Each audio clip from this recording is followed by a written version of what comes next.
Welcome to Peace, Love, Liberty Radio. Online at fppradio.com. So there's a lot of news. I could talk the entire first hour about Scotland, but I won't, because I'm sure you've already heard that the majority of Scottish voters voted to reject Scottish independence. And if some exit polls are to be believed, then the margin of decision came from those people who bought into the claim by the British Parliament that if you vote no, we'll give you more autonomy. So they opted for slightly more autonomy, maybe, instead of, in theory, full autonomy from the British Crown. But you can read all about that. I've got an article about that on my website, Free Press Publications. It's the top story there at fpp.cc. But I've got an interesting article here. How many wars is the U.S. military involved in? Well, it's either 0, 5, or 134, depending on how you count. Yes, I said either 0, 5, or 134. So the article here from the Tucson Sentinel says the White House spent much of last week trying to figure out if the word war was the right one to describe its military actions against the Islamic State. U.S. Secretary of State John Kerry at first was reluctant, telling CBS News in early September, "We engaged in a major counterterrorism operation. I think war is the wrong terminology and analogy, but the fact is that we are engaged in a very significant global effort to curb terrorist activity. I don't think people need to get into war fever on this. I think they have to view it as a heightened level of counter-terrorist activity." Kerry said similarly hedgy things during his interviews on CNN and ABC. By the next day, the Obama administration appeared more comfortable with the word war, yet hardly offered any more clarity. White House Press Secretary Josh Earnest told reporters, "The United States is at war with ISIL, ISIL, that's the Islamic State of Iraq and the Levant, which is another name for the Islamic State, which is the term that the people there use for themselves. They claim to be the new caliphate." So Josh Earnest again says the United States is at war with ISIL in the same way we're at war with Al-Qaeda and its affiliates. "The problem," writes the Tucson Sentinel, "is that our traditional definition of war is outdated, and so is our imagination of what war means. World War II was the last time Congress officially declared war. Since then, the conflicts that have been called wars, from Vietnam through the Second Iraq War," and I'm surprised they did not include Korea here, since Korea happened before Vietnam, but it seems as though Korea is that forgotten sort of war-type thing.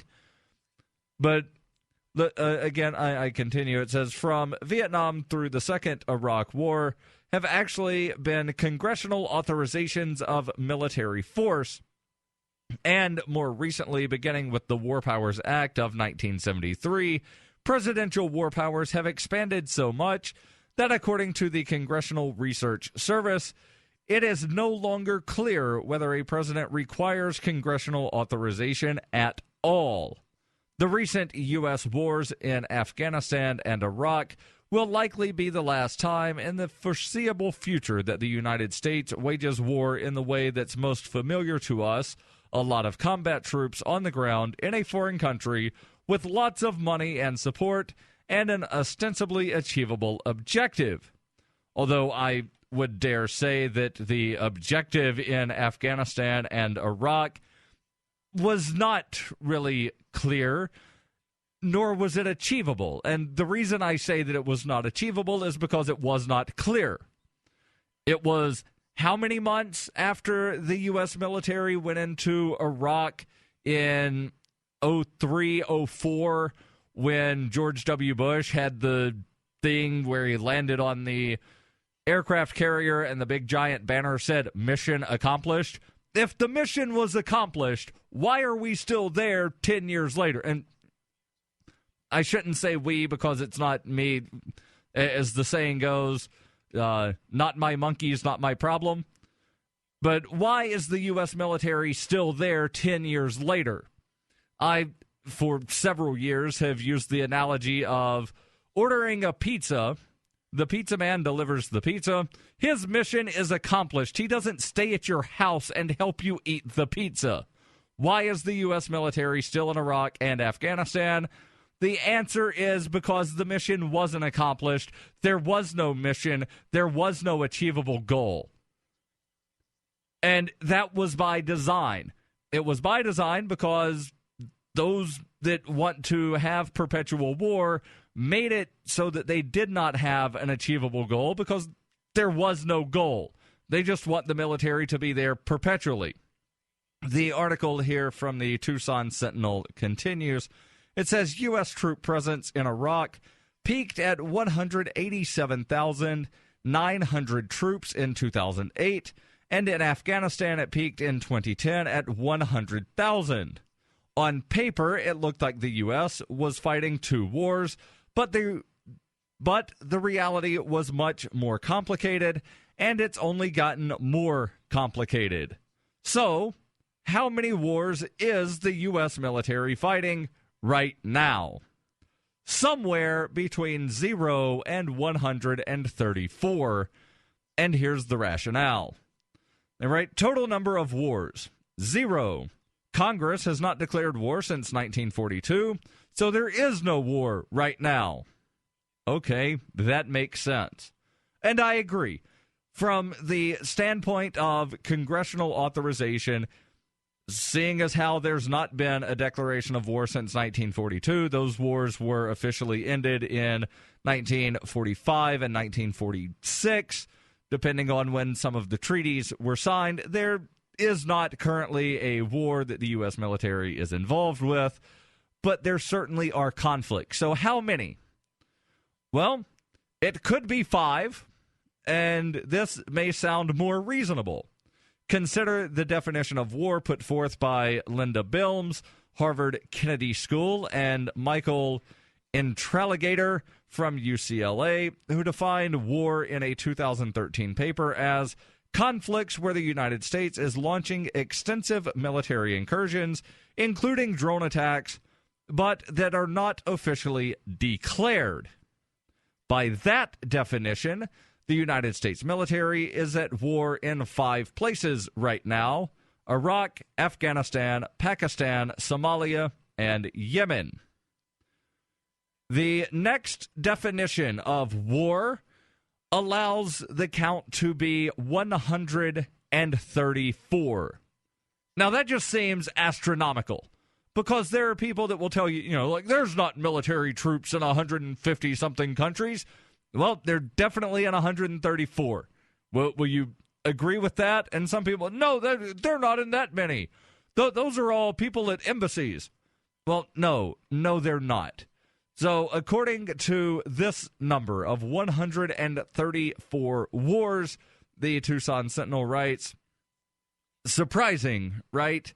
In 2013, the U.S. Special Operations Command, or SOCOM, which is one of the 9 organizational units that makes up the Unified Combatant Command, had special operations forces in 134 countries where they were either involved in combat, special missions, or advising and training of foreign forces.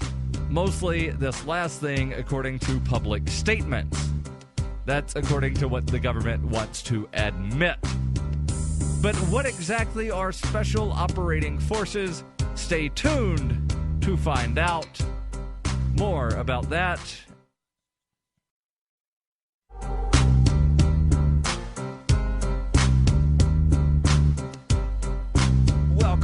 to Peace, Love, Liberty Radio, online at fppradio.com. Before I get back to the article here about the 134 wars, or 5, or possibly 1 or none, I want to make sure that I tell you about a way that you can help support this show indirectly. You can head over to shop.fppradio.com, and you can either shop from the Amazon iframe that is built into the page, or you can click in the little search bar for the Amazon iframe. It will take you to the full Amazon website. You can also shop from the Bitcoin store that I have there, where all items are reduced by 5%. You already save on shipping, and now you save an extra 5% just by ordering with Bitcoin. And if you don't have any Bitcoin and you want to get some, well, right now is a good time because Bitcoin's on sale. You can go to ExpressCoin or to Coinbase. I have links for both of those. They offer different services. Coinbase offers you a wallet and allows you to buy directly from your bank account. ExpressCoin does not offer a wallet, but they do allow you to buy up to $40 worth of Bitcoin with no transaction fee. So use my links there. You can also get some gold and or silver from Amagi Metals using the link that I have there. And also Namecheap. So if you're looking for web hosting or need to register a domain, you can do that with Namecheap. And, of course, the vast majority of my affiliates do accept Bitcoin, except for Amazon. Right now, Amazon does not take Bitcoin directly, although there are ways that you can indirectly pay with Bitcoin on Amazon. And, just go to shop.fppradio.com before you start shopping, and then a little bit of what you spend will wind up coming back to me. Helps you, or rather it helps me indirectly when you just go ahead and make a purchase that you were planning to make anyway. Shop.fppradio.com. So back to the article here from the Tucson Sentinel. They ask the question, what are special operating forces or special operations forces? They define them as special operations forces are small, specially organized units manned by people carefully selected and trained to operate under physically demanding and psychologically stressful conditions to accomplish missions using modified equipment and unconventional applications of tactics against strategic and operational objectives. The unique capabilities of SOF complement those of conventional forces. But what exactly do they do? Well, the Joint Special Operations are conducted by Special Operations Forces from more than one service in hostile, denied, or politically sensitive environments to achieve military, diplomatic, informational, and or economic objectives, employing military capabilities for which there is no broad conventional force requirement. Now, before I continue reading the explanation here of what the Special Operations Forces do, I just want to remind you real quick that the definition so far of what Special Operations Forces do sounds very similar to the Webster's and Merriam Dictionary definitions of terrorism. So just keep that in mind as I continue. These operations may require low visibility, clandestine, or covert capabilities. Special operations are applicable across the range of military operations. They can be conducted independently or in conjunction with operations of conventional forces or other government agencies and may include operations through, with, or by indigenous or surrogate forces. Special operations differ from conventional operations in degree of physical and political risk, operational techniques, use of special equipment, modes of employment, independence from friendly support, and dependence on detailed operational intelligence and indigenous assets. And then they go on to explain that just a little bit more, giving some examples of Navy SEAL operations that were part of these special operations and special operations forces. But they get down to an answer of one. There is one war going on. Now, so far, we've looked at the possibility that there are either zero, because Congress has not declared war since 1942, that there are 5, because that's the number of countries that the U.S. military is actively doing stuff directly involving, drone strikes, boots on the ground, etc. 134, and the short answer or the short explanation, rather, is that's where the U.S. Special Operations Command has Special Operations Forces, where they're either involved directly, indirectly in special missions, or in advising and training.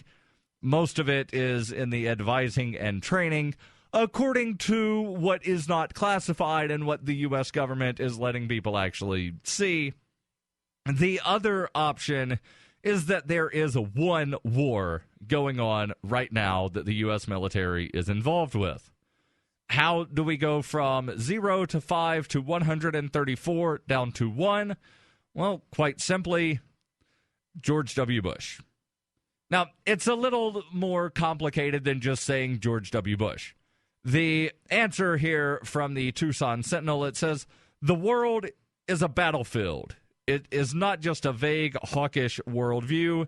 It's a legal understanding of military force in the age of a single global war, the war on terror. And it was, of course, George W. Bush who coined the term the war on terror after the attacks on September 11th, 2001, in which he decided that it would be wise for the U.S. military to go kill people who did not directly partake in the events of September 11th, because it was not people from Afghanistan or people from Iraq that were involved. And this is, if you believe the official government story, and I think there's a lot of unanswered questions. I think there's a lot of unanswered questions with the John F. Kennedy assassination. But, again, that's sort of getting off on a tangent, and that's not the point of this. But the point is, it was George Bush who said, we have a war on terror. Well, that's really an oxymoron because, as I mentioned previously, the definition that was given here in this article of what these special operations forces do reads very similarly to the dictionary definition of terrorism. So to claim that you're going to fight a war on actions when the actions that you were taking to fight against those actions are the same thing, well, it's impossible to ever win the war on terror. So the war on terror will never be won. The entire world is a battlefield. Stay tuned. There's more when we come back. Especially, let's talk about Ferguson a little bit more and the militarization of the police. Stay tuned.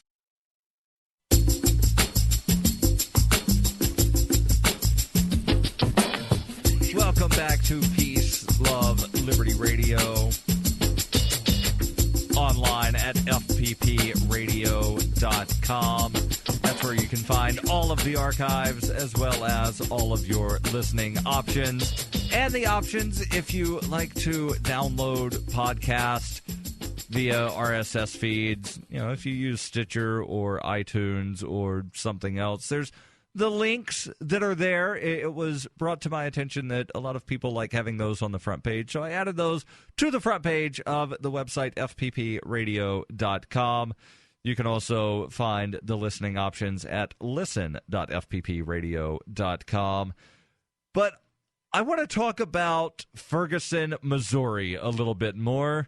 And yes, I know it seems as though it's something I've been talking about since Michael Brown was murdered a little over a month ago, but it's one of those things that it remains relevant.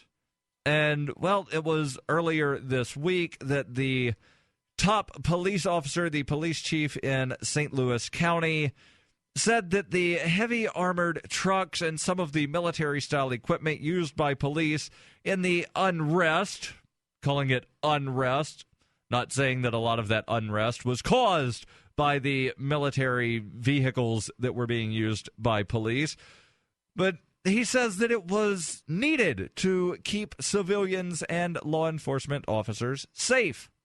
Colonel John Belmar's defense comes as the actions of his officers in Ferguson have been broadly criticized and spurred a national debate about the militarization of local law enforcement agencies.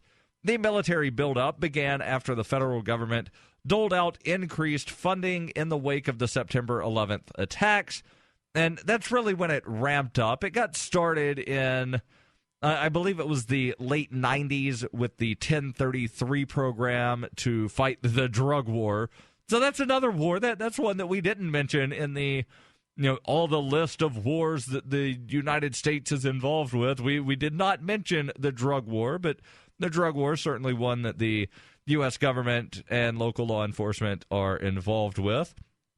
But the police chief there, Colonel John Belmar, said in an interview with USA Today after he addressed 200 top law enforcement officers from across the country, quote, "I think we have to look at this from another vantage point. Had we not had the ability to protect officers with those vehicles, I am afraid that we would have to engage people with our own gunfire. I really think having the armor gives us the ability not to have to pull one trigger. I think the military uses armor to be able to provide an offensive force, and police departments use trucks like this so they don't have to." Well, Colonel John Belmar, if somehow you do hear my voice, just what are you thinking? Saying that using military vehicles meant that you didn't have to pull a trigger. What about the rubber bullets that were fired at protesters and members of the media? What about the beanbags that were fired at protesters and members of the media? What about tear gas canisters that were fired out of weaponry from your police officers and police officers that were under your control at protesters and members of the media? There's the video of the Al Jazeera America crew that had tear gas canisters fired at them. They dispersed, and then the police took down their camera equipment. That, Colonel John Belmar, you're saying that was necessary for officer safety, to intimidate and threaten members of the media? That there was a news crew from one of the local news stations there in Ferguson that the cameraman had his camera hit with a beanbag that was fired out of a gun from one of your officers, but you're saying that didn't happen because you never pulled a trigger. No triggers were pulled. Being in these armored vehicles gave us the ability to not pull triggers. So are you saying, Colonel John Belmar, that rubber bullets and tear gas canisters and beanbags were not fired at protesters and members of the media? Is that what you're saying? Either you're lying or you're hoping that people have forgotten. And I know that people have short-term memories or short memory problems, but you did fire on people. It just wasn't with live ammunition, but that doesn't make it any better. The article here from USA Today continues. It says, St. Louis County Police Department led the law enforcement response during the first week of the protest following the shooting death of Michael Brown, but the agency eventually relinquished the lead to Missouri State Highway Patrol at the order of Governor Jay Nixon, as county officers faced criticism for its handling of the unrest. The Justice Department announced earlier this month that it would conduct a review of the St. Louis County Police Department as well as the Ferguson Police Department's response to the protest. Belmar noted that during the protest, his officers used heavy armored equipment to help retrieve a gunshot victim. The county chief also noted that there were 5 shootings in a 6-block area near where the protest occurred, and that there were several incidents where police and armored vehicles were struck by gunfire during the unrest. It's odd that it's now coming to light that apparently there were shootings during the protest. At the time of the protest, I heard none of these reports. Not saying that I read everything that came out, but I read a lot, and you would think that something like this would actually wind up being covered by the mainstream media, but yet it wasn't. Belmar adds, I don't know how we can responsibly, as police administrators, not provide our young officers some protection. Does it look right if we have armored trucks in the West Florissant corridor in the Midwest of the United States? Does it look right if we have TAC guys who are wearing military-style fatigues? Is that appropriate? I think the answer is that we can provide an explanation on why certain circumstances the equipment is used. Since the Ferguson protest, Senator Claire McCaskill from Missouri and other lawmakers have questioned how the federal government goes about distributing more than $1 billion a year, that's billion with a B, $1 billion a year, to police departments across the country in equipment and grants. Last week, during a hearing on the Senate Homeland Security and Government Affairs Committee, the federal government officials who oversee the program testified that they had no way to track any military equipment that was supplied by the government or purchased with federal funds.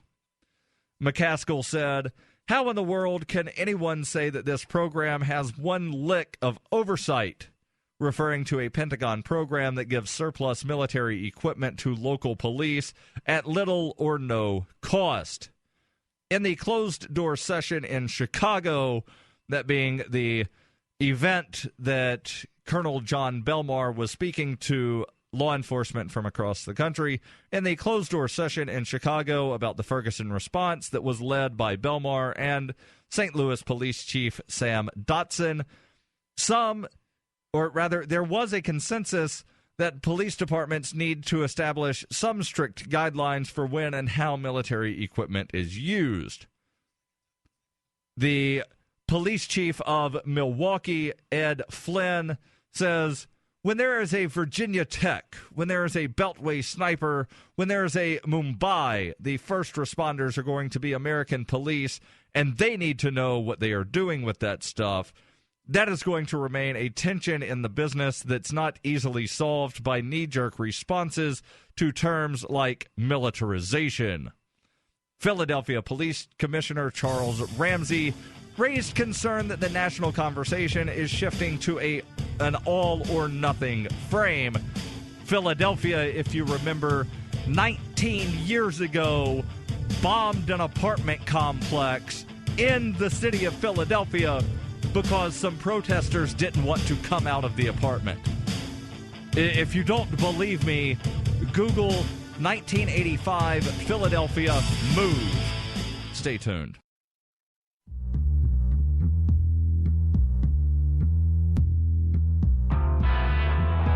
Welcome back to Peace, Love, Liberty Radio. Online at fppradio.com.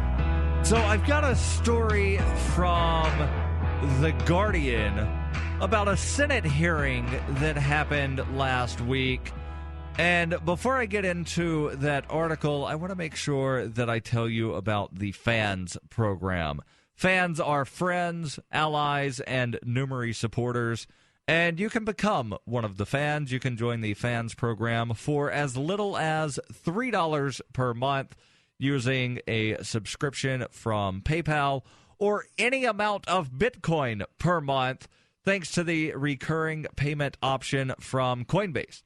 So that means that you could send any amount of Bitcoin whatsoever, and you would join the FANS program. Right now, there's someone who sends approximately 0.03 Bitcoin per month. You could send more than that. You could send less than that if you want. Any amount is appreciated. And all members of the fans program get signed up for the FPP email list, as well as getting the FPP News newspaper in your mailbox every month. It's a monthly newspaper. I believe the only newspaper in the world that does not have copyright. Instead of a copyright, it says copying is an act of love. Love is not subject to law. So you can, make copies of the paper. I put the PDF online for free. So if you have some extra cash and you want to print and distribute copies of the paper, you can do that. But if you're a member of the fans program, you don't have to download and copy. You get a copy in the mail every month. And you know that you are helping support FPP Radio as well as all of Free Press publications. So, again, to join or to find out more, go to fans.fppradio.com. That's fans.fppradio.com. So the article here from The Guardian is talking about a Senate committee hearing that happened, and they were discussing, among other things, the police response to the Ferguson, Missouri riots. And, of course, if you were tuning in last segment, then you heard me discussing that the police chief in St. Louis County is defending the heavy-handed tactics. Well, the Justice Department and the White House have already been investigating whether or not to limit federal programs that have showered local law enforcement agencies with armored vehicles and military-style equipment. But the Department of Homeland Security, one of 3 U.S. agencies primarily responsible for providing the equipment, said that it was now considering whether to demand that its grants be repaid if police are found to have broken a little-known rule prohibiting its use in riot suppression. Brian Kamoe, I believe that's how you pronounce the last name there, of the Federal Emergency Management Agency, or FEMA, told Senator Rand Paul during a Senate hearing, quote, "We have a range of remedies should the DOJ find noncompliance, including recoupment of funds." Senator Paul said that he was horrified by the thoroughly un-American policing tactics seen in Ferguson and demanded an immediate end to a similar Pentagon program called the 1033 program that has provided 12,000 bayonets, 5,200 Humvees, and 617 mine-resistant armored vehicles to civilian police forces across the country. Now, my question, and I'm sure others question this as well, what legitimate use does a police department have for a bayonet? I can't think of any legitimate use for a police department for having a bayonet, especially when you consider that they have tanks. They have tanks that can, shoot weapons or shoot material ballistics, if you will. They can shoot bullets of various degrees. They can shoot tear gas canisters. They can shoot bean bags. So why do you need a bayonet? I don't know, and so far I don't think anyone has ever actually answered that question. I am also curious why local police departments need Humvees and mine-resistant vehicles, but they come up with all kinds of crazy reasons for needing those. Here in Keene, New Hampshire, the police department said that they needed a Bearcat, which is a ballistic engineered armored response counterattack truck, because terrorists might wind up doing some terroristy activity at the Pumpkin Festival. I am not joking. I am not making that up. I am not taking that out of context, even though the current mayor would like to think that any reference to the Pumpkin Fest and the Bearcat is taken out of context. It is not. The article here from The Guardian continues. It says, Senator Claire McCaskill said committee investigators had found there were now more MRAPs that's the mine-resistant armored vehicles, in the hands of local police than in the National Guard, and that 36% of all surplus equipment received direct from the military was brand new or unused. McCaskill asked the question, what in the world are we doing buying stuff that is not used? I want to make sure we are clear about how out of control this is. A list of smaller police departments receiving MRAPs under the 1033 program, disclosed by committee staff, claimed one Oklahoma County Sheriff's Department with just one full-time sworn officer had received 2 of the 18-ton vehicles. Let me read that again so that it sinks in. There's a county in Oklahoma that has one full-time sworn member of the sheriff's department, yet they have 2 mine-resistant vehicles. Who's going to drive the second one in case they need it to be used? Now, I guess they could, have one of the part-timers do it, but this makes absolutely no sense. Why do you need more mine-resistant vehicles than you have full-time police officers? The article continues. It says, Pentagon officials testifying at the hearing acknowledged that there were a few centralized controls, or rather that there were few centralized controls on how its program operates, saying it was down to states to say what equipment they needed. Alan Estevez, a principal deputy undersecretary of the Department of Defense, said, it's not for the Army to judge local law enforcement. That was his response when asked how it vetted requests. He says, quote, we don't have the expertise. So the Department of Defense is admitting that they do not have the expertise to vet requests of local law enforcement, so they just go ahead and give whatever. You ask for it, okay, you can have it. I would not be surprised if, maybe I would be, if a local law enforcement agency somewhere requested a nuclear warhead and the Pentagon gave it to them. I don't know if anybody's requested one yet. I don't know if it's been turned down, but I would love to see the response from the Pentagon if somebody files that request, because based on a statement from the principal deputy undersecretary of the Department of Defense, it's not for the Army to judge local law enforcement. We don't have the expertise. Carol Mason, the Assistant Attorney General at the Department of Justice, said much of the $4.5 billion that it has spent since 2005, that's in less than 10 years, by the way, for those doing math, provided military-grade equipment to police, also came with very little discretion to determine whether it was always appropriate. All 3 witnesses insisted the military equipment had been useful, from saving police lives with body armor and armored vehicles to providing infrared helicopter cameras to pursue terrorist suspects, such as the accused Boston Marathon bomber Dzhokhar Tsarnaev, who, by the way, was not initially found using the infrared helicopter or the infrared camera on a helicopter. Dzhokhar Tsarnaev was found by a guy who ignored the curfew to go outside and smoke a cigarette and noticed something looked wrong with his boat. You can read the rest of this article. I've posted the link on the Facebook page. Stay tuned to Peace, Love, Liberty Radio. I've got the interview hour coming up next after the news.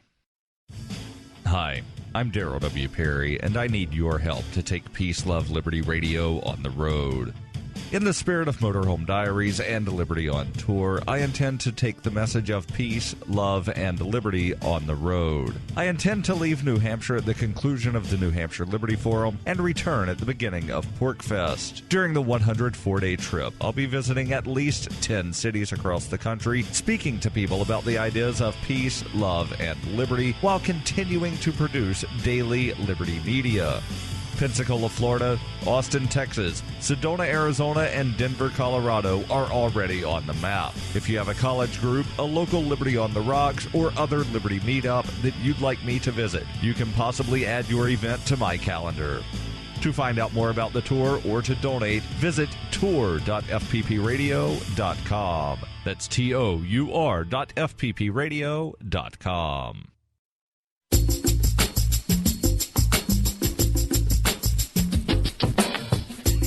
Welcome back to Peace, Love, Liberty Radio, online at fppradio.com. This is hour number 2, which means only one thing. Well, sometimes it means something else, but generally it means one thing. That is interview hour. My guest this week is Sarah Blinko from letthebitdrop.com. The Bit Drop, there's going to be a Bitcoin Island party, and you're invited. Sarah, thank you so much for taking time out of your day to come on the show. Absolutely, Darryl. Very excited to chat with you today about the Bit Drop. So for people that are not aware, what is the Bit Drop? So the Bit Drop is a project to get Bitcoin into the hands as many people as possible. And in this case, we've chosen Dominica, a small Caribbean nation. The goal is to educate and then build relations, and create community around Bitcoin. And then on Pi Day, which is 3/14, so March 14th, 2015, we're actually going to give $10 worth of Bitcoin to anyone on the island who would like to try out Bitcoin and see how it is transferred, how it's used, and what they can spend it on. And so it's more specifically at 9:26 in the morning. Yeah, we're going with the whole Pi theme. As Pi changed the world, we truly believe that Bitcoin is doing the same as well. And it's also a little catchy thing to remember, as we would love Bitcoin members, like community members, to come down and join us for the party, help some of the locals learn how to use and send and receive Bitcoin. So we tried to do a little catchy marketing on that one, because nobody will ever forget what Pi is. It's very easy to remember. 3.1415926 at 9:26:53 in the morning. So it's going to be a full day party. So you've actually got it down to the seconds. I never can remember what's after the 9 in Pi. But I know. Who came up with the idea for the Bit Drop and how? Sure. So Ira Miller is the CEO of Coinapult, who's based in Panama. And Coinapult is a merchant processor and a wallet company.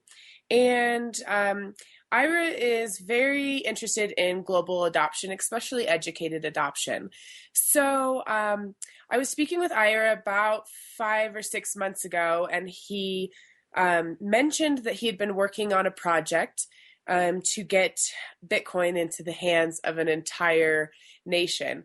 And I immediately was just infatuated with the idea. And about 4 months ago, he offered me the position as the project manager. So Ira has been working with a couple other companies who are also sponsoring the Bit Drop, and they've been creating kind of opening doors for the Bit Drop to happen on Dominica. So that's kind of how it came about. And in the last 4 months, I've kind of taken the project over and brought on new sponsors from the cryptocurrency community, as well as other sponsors outside of the cryptocurrency community that just support cryptocurrency use. And that's kind of how it was born. It's been in the works for about a year now, and the overall goal is to build relationships, create education, and awareness about the Bitcoin technology, so that we can see what an entire island or mini economy can do when the blockchain technology is understood by a large percentage of them. So what sort of factors played into Dominica being I guess, the target island for the bit drop? Sure. Because there are definitely islands with less than 70,000 people that would be a little more economically feasible to wind up giving money to. Sure. So, basically anyone in the world can own Bitcoin. And we didn't want to choose an island that was too small and not enough impact for the world to see. However, even one single node on the network, any single person that participates within Bitcoin helps to strengthen the network. So that's something that we've looked at a lot. But the reason why Dominica was chosen is it's a sovereign nation. They have a very forward-thinking government. The prime minister is young and very interested in bringing new technology to the island. So that's one of the main reasons. Another main reason that I've really fallen in love with is I think it's about 24% of their community is under the age of 24. So they've got a very, very young population. And that's a perfect time to introduce technology and get these ideas and the decentralization of all things, especially through the blockchain, kind of taught young. So the island is also known for its nature. So it's a little bit different than most Caribbean islands, which are known for their white sandy beaches and yachts. This is an island where most of the beaches are either rocks or they're black sand, meaning that they're beautiful, but they do get hot. And a lot of the landscape drops directly off of the mountains into the oceans. So there's huge opportunities for hiking, wildlife. There's rivers, waterfalls, even hot springs that you can hike to all day long. So there's great opportunities for ecotourism for Dominica. And there's whale watching year round. I mean, it's just an absolutely gorgeous island that is relatively off of the radar as their GDP is relatively low. And a lot of the island working class actually has to go to other islands to get work. So remittances can be a factor down the road as well. To be honest, Dominica just ended up being the absolute perfect candidate for the first bit drop. But we do have multiple other countries lined up already that have heard our news about the bit drop and have basically formed a line to be next. So this is just the first. It definitely won't be the last. But for me, I love a lot about Dominica. We've had a huge support from the locals. Quite a few of the locals actually already owned Bitcoin. And so when the news kind of broke that we were doing this, I've been reached out by many different types of people on the island, college students, working class locals that own graphic design businesses. A lot of them are very interested in mining. So, we've had a lot of really positive reach to the locals themselves, which is absolutely crucial for this project. So I think as more time goes on and we really start to drop into the island and do education and create meetups, that the answer of why will become so much larger as we really start to see the effect that Bitcoin can have on everyday lives. As I know it, most people that use Bitcoin now that are my friends or people that I've heard their stories from, Bitcoin has only done good in their life and created more opportunities to monetize their passion. And I see that that's a very positive thing for an island who is small And one of their main exports are bananas and coconut oil. And there's such a large young population that, giving them the opportunity to participate within Bitcoin and the blockchain community and Bitcoin 2.0, who knows what will come out of this in the next few years. So I think it's really yet to be told why Dominica, except for kind of the general facts that 70,000 people is much easier to do than a very, very large nation at first. Hold your thoughts there, Sarah. We are at the end of this segment. When we come back, we'll find out more about why.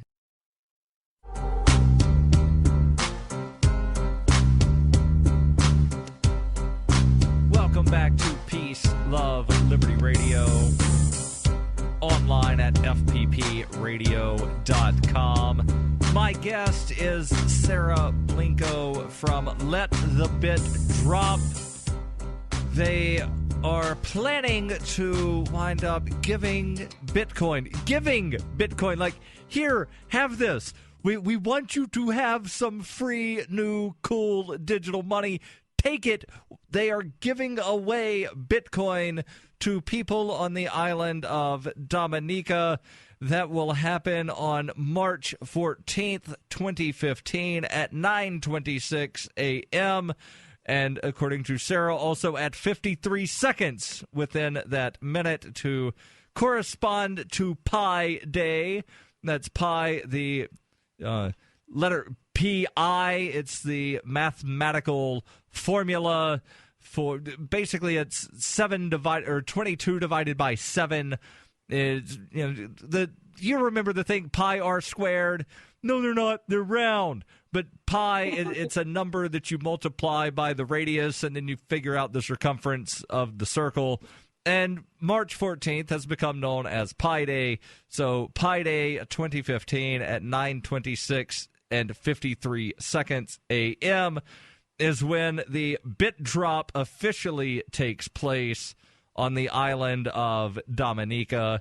And Sarah was explaining all of the reasons behind Dominica being the first country to wind up having a bit drop. There might be more in the future, it sounds like, but I want to find out more about this, first ever bit drop, because I remember hearing that there was going to be something similar in, I think, Iceland several months ago, but it wasn't Bitcoin. No. Do you know what I'm talking about here, Sarah? I do. That's Iceland's attempt at a centralized digital currency called Aurora Coin. And unfortunately, it didn't do very well. Most centralized things don't. Yes, that's true. And I think one of the main reasons, we've been asked this question a lot of why we're doing Dominica, why we're using Bitcoin, and why it's different than Aurora Coin. And I think the largest aspect of the reason why we're very different than it is that we're actually playing on Bitcoin's strengths and the global network that Bitcoin has currently, instead of trying to, remake the wheel, get people to understand their local currency, and kind of create a centralized currency for Dominica.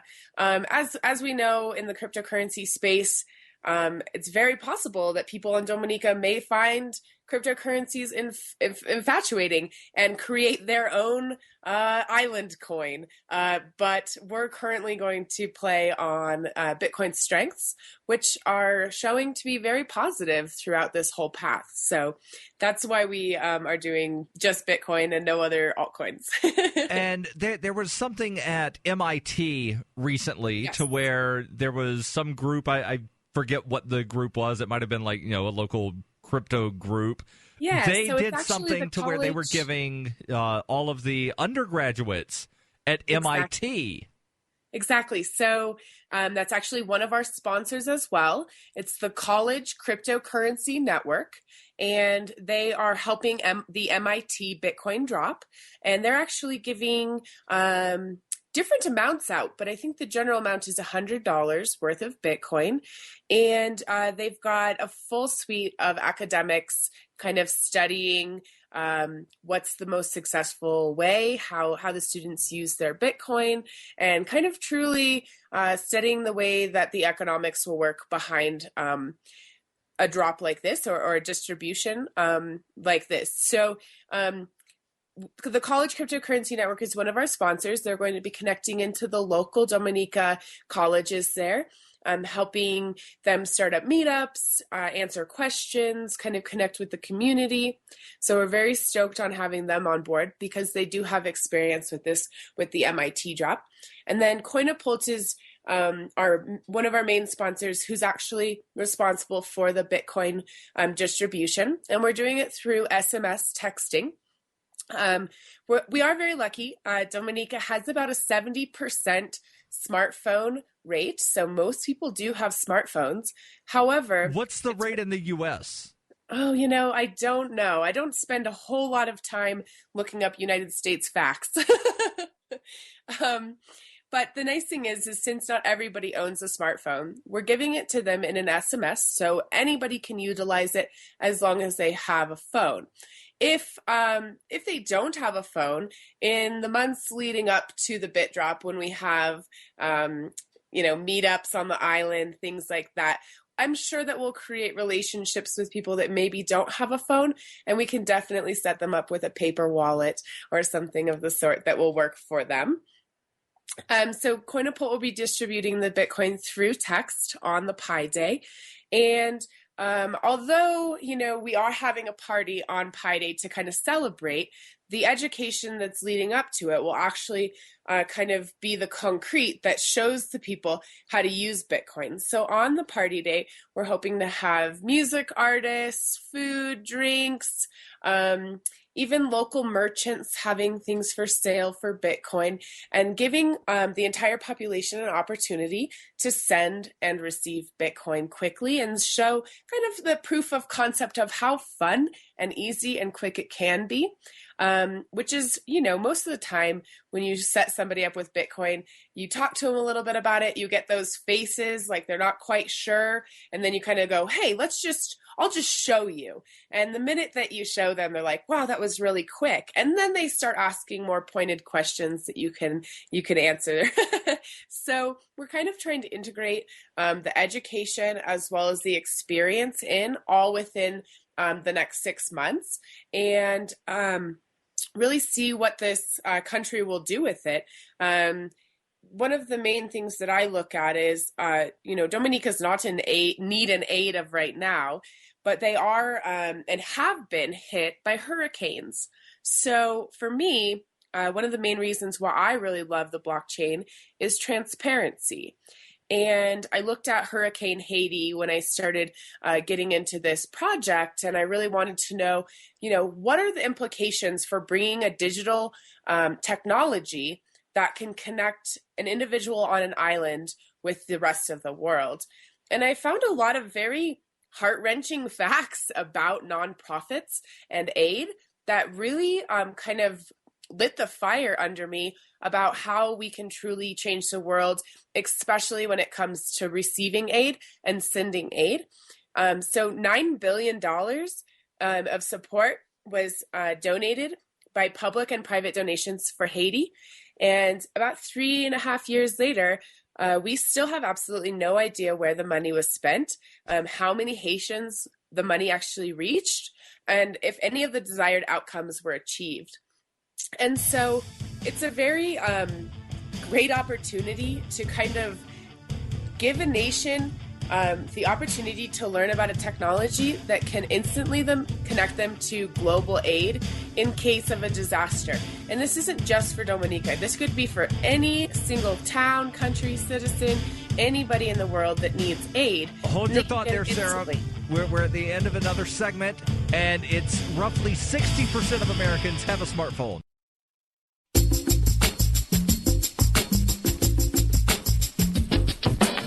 Welcome back to Peace, Love, Liberty Radio, online at fppradio.com. We'll get back to Sarah and learn more about Let the Bit Drop in just a moment. But first, I want to make sure that I tell you about a place where you can buy gold and silver, or silver, I guess, would be appropriate, because you don't have to buy both. You can buy one, you can buy the other, you can buy a combination, and you can use Bitcoin. Just go and give Roberts and Roberts Brokerage a call, 800-874-9760. For over 35 years, Roberts and Roberts has been a trusted source for buying and selling your investment-grade precious metals, and they take Bitcoin so that you can turn some of your profits into long-term investments. Again, call Roberts and Roberts Brokerage for knowledgeable advice on investing, or just give them a call because you want to buy some gold or silver and you want to use your Bitcoin. Again, 800-874-9760. That's 800-874-9760.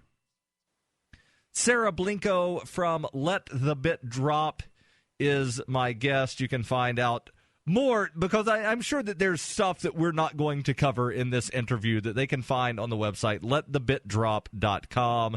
That's letthebitdrop, all one word, .com.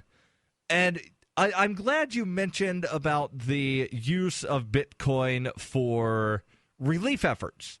There's a group called Free Aid. I'm not sure if you're familiar with them or not, where when the Philippines got hit with, I think it was a typhoon, they did a fundraiser and raised a fair amount of Bitcoin to wind up getting sent out to the Philippines in that relief effort. And unfortunately, because they did not have the encryptions, or I don't even think encryptions are necessarily the right term there, but they didn't have all of the securities that one should have to protect their Bitcoin. Some of the Bitcoin that were raised to go out to the Philippines, as well as other Bitcoins that had been raised for general purposes for free aid, wound up getting stolen out of an online wallet.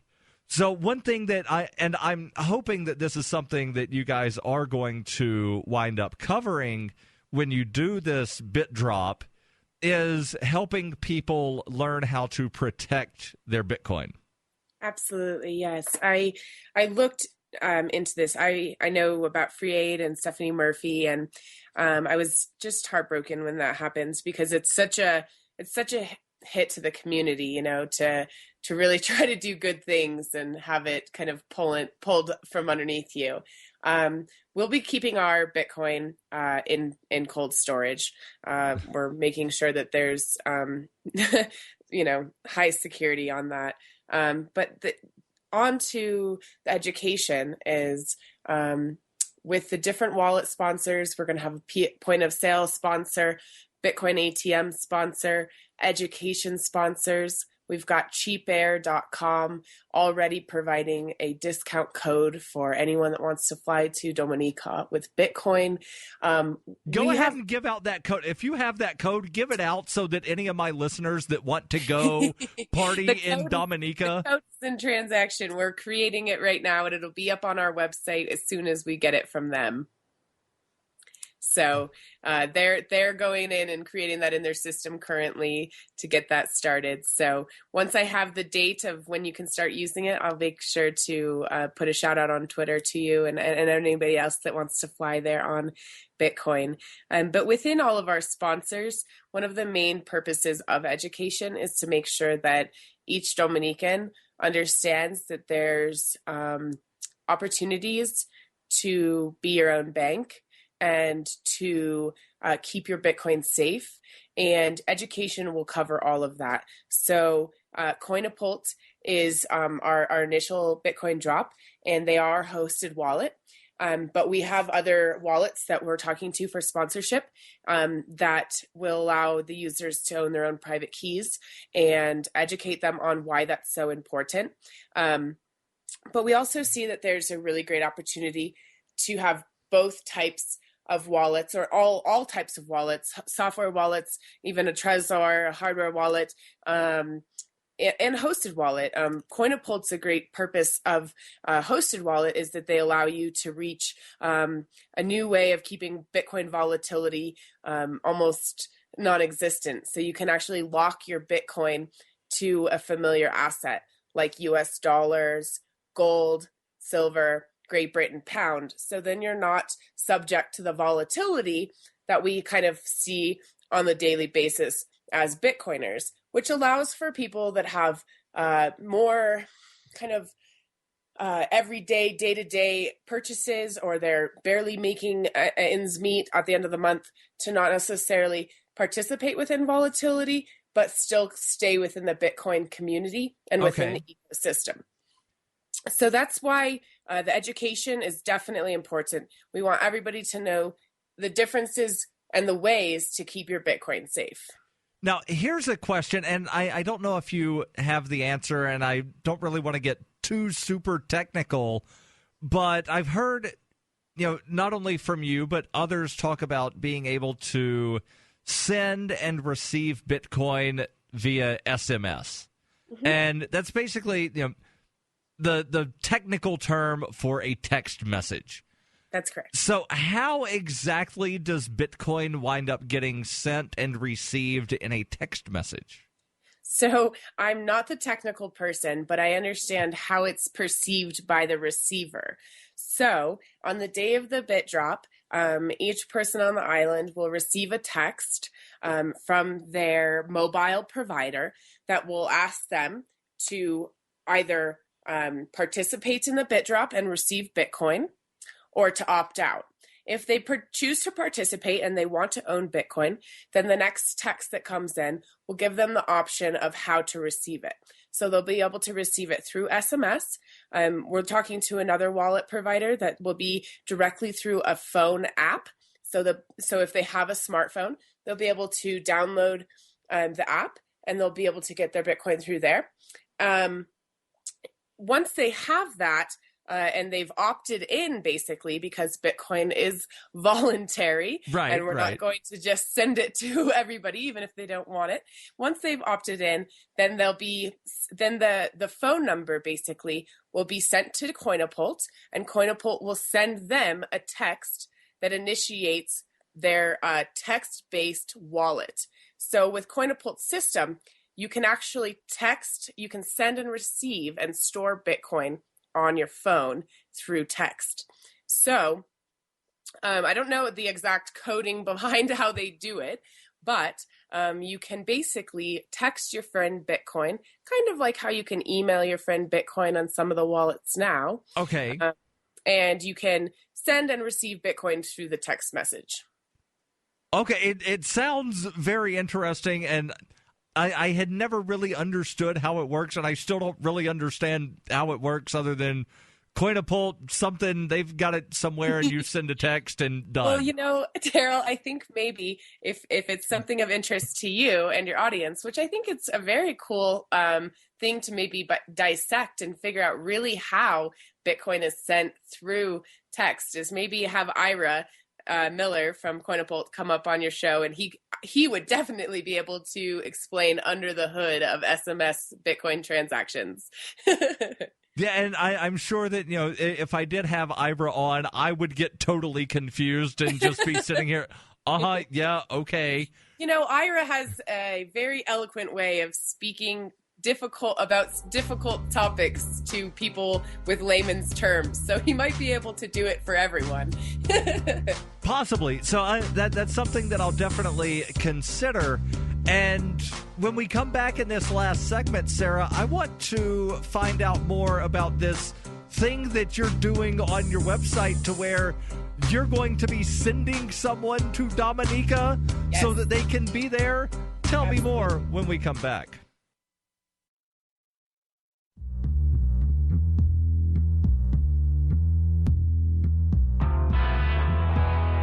Welcome back to Peace, Love, Liberty Radio. Online at fppradio.com. That's where you can find all of the listening options, as well as all of the archives for not only this show, but also the daily 5-minute newscast. Yes, I said daily as in 7 days per week. Daily 5-minute newscast. You can find that on fppradio.com as well. And there's also the weekly FPP Freedom Minute that I've been doing for a little over 3 years now. That's there as well.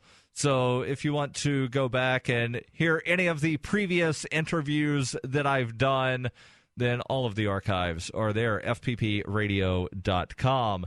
My guest this week is Sarah Blinko from letthebitdrop.com, and I hinted about wanting to find out more about the trip that you'll be giving away, where you will be sending someone down to Dominica, but there's a question that's been on my mind since the beginning of this interview, and unfortunately, I don't know why I didn't think of this beforehand.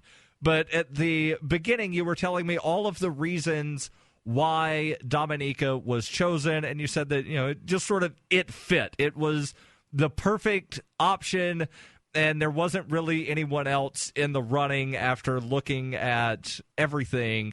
But one thing that I'm sure some people are curious about, I know a lot of people that use Bitcoin, they don't really care what the laws are.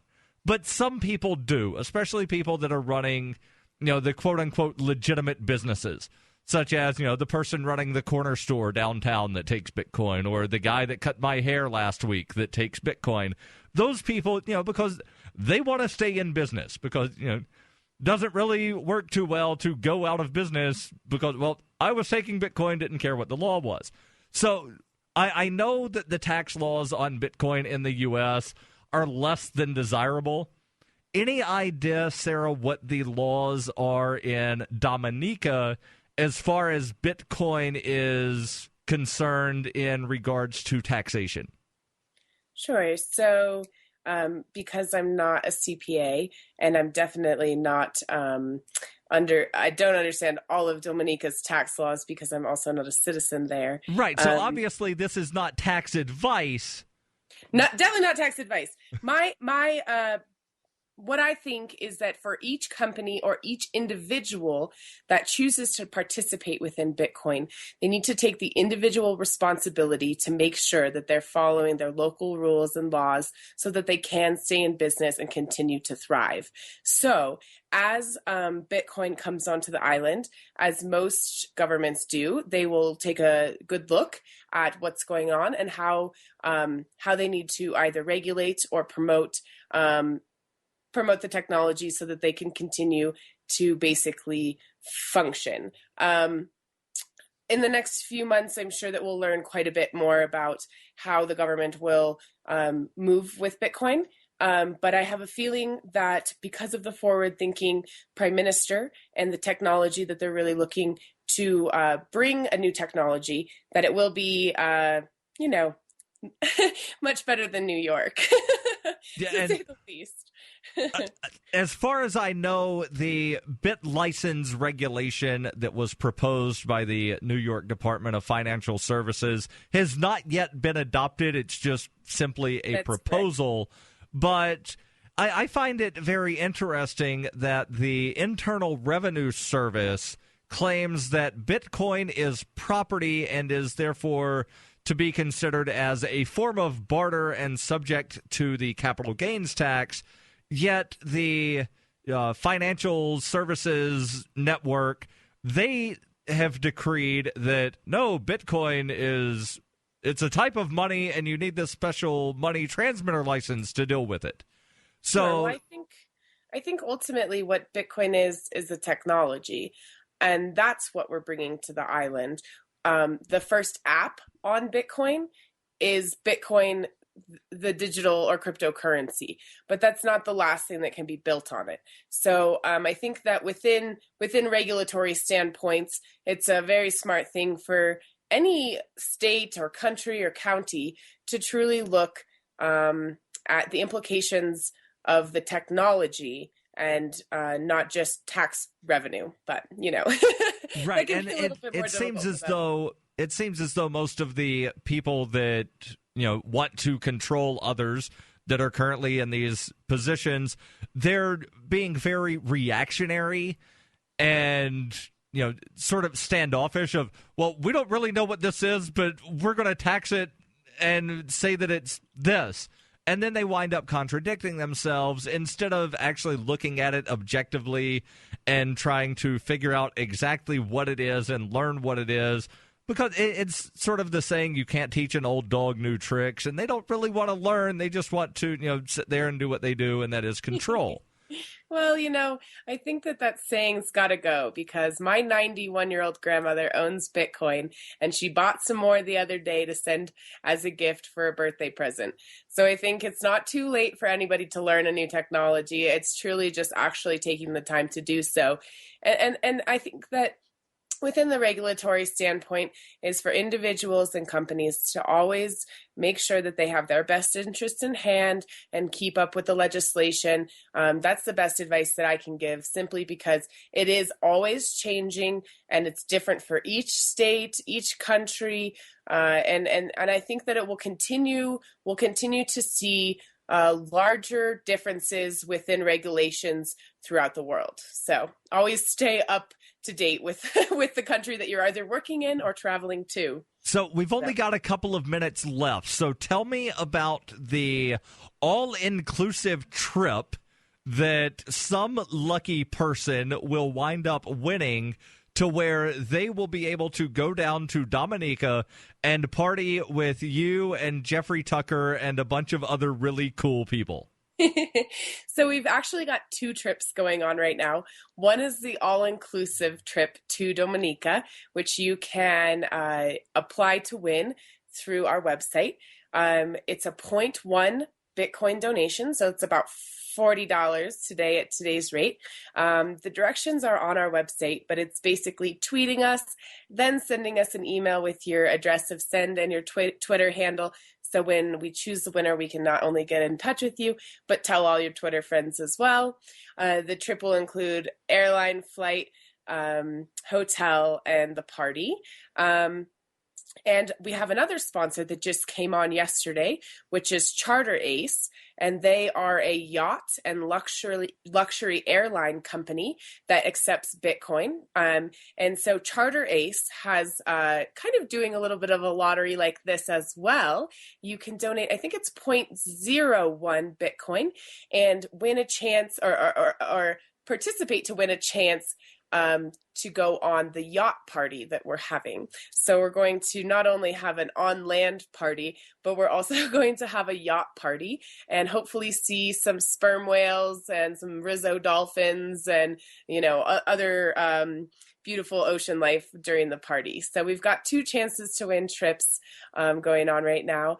But we also have donations from anyone. So even if you only have a couple Satoshis, but you'd like to see the proof of concept for Bitcoin to happen, and you think that the bit drop is a good place to maybe shoot us a couple bits, we would love that as well. The bit drop is fully funded through donations from the public as well as our private sponsors. So we are working to make sure that all of our donations are transparent through the blockchain, and we're really trying to kind of make a new form of nonprofit, where it's not just a nonprofit because we've got an NGO. It's because we use the blockchain and everybody can see what we're doing with our funds. So there's great options. We've got about a minute left, and I love asking Bitcoin people this question. What is the most interesting thing that you have ever purchased with Bitcoin? The most interesting thing I've ever purchased with Bitcoin. Well, we almost got a rental car in Croatia the other day, so that would have been fun. I think. Well, I think the most interesting thing I've ever received Bitcoin for was being a designated driver. So that was, being sober and getting paid in Bitcoin was great. What else have I bought? I don't know. I always try to support people. Julia Taransky just put out her The Ghost Outside of the Blockchain t-shirts, and I bought one of those. And I don't know. I give more Bitcoin away than I actually buy. So I've set up over 122 women with Bitcoin, and I give them Bitcoin. So I give more than I buy, unfortunately. Awesome. Thank you, Sarah. Unfortunately, we are out of time.